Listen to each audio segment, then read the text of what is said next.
The history of water, for example, you can read it as climate fiction, you can read it as a romance, a novel about romance, you can read it as a relationship story. You can read it as a story about sailing. It all depends on the reader. And that's the gift, I think, of fiction, that it's open, the text is open. When I wrote The History of Bees, I thought it would be a standalone. I thought my next novel would be about something completely different. But then I got all these ideas for stories about other people set in different circumstances and difficult circumstances, somehow connected to nature.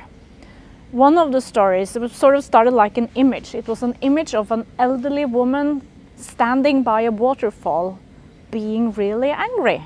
And that was all I knew about her. And the second image was a young, really lonely man walking alone in a drought-ridden landscape, and then he finds a boat. And I had all these questions about these two people. Why is she angry?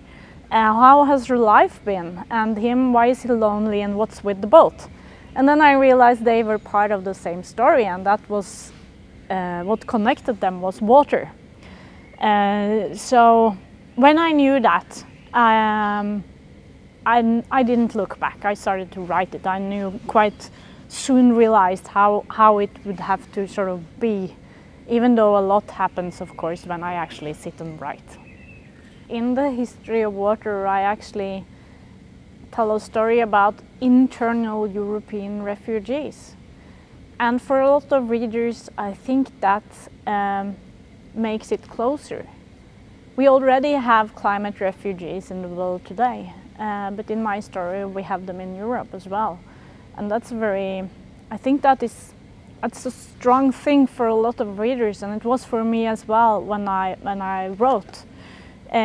Because what I wanted to do and what I tried to do was actually make a scenario that might very well happen.